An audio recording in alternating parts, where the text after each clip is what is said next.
नमस्कार. मी किरण भिकन भुजबळ.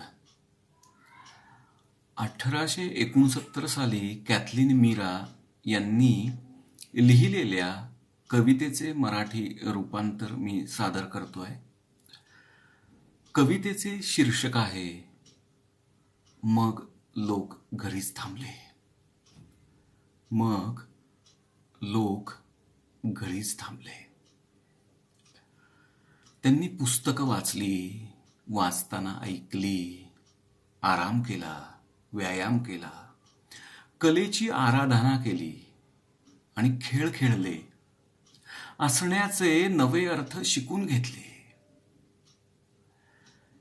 आणि थांबले. थांबले आणि त्यांनी परावाणीतले शब्द ऐकले. ते ध्यानस्थ बसले. ते मनमुराद नाचले. आपापल्या सावल्यांना कडकडून भेटले. मग मग लोक वेगळ्या रीतीने चिंतन करू लागले आणि दुखण्यातून सावरले.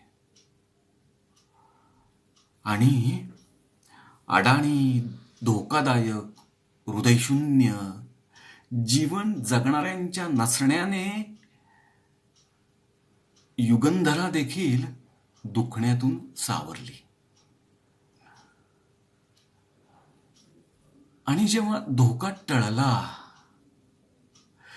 आणि लोकांना एकमेक गवसले, निर्वतलेल्यांसाठी त्यांनी शोक केला. त्यांनी नवे पर्याय स्वीकारले, नवी स्वप्न पाहिली, जगण्याचे नवे मार्ग धुंडाळले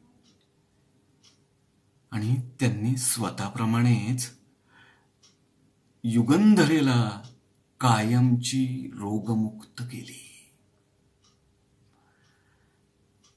धन्यवाद.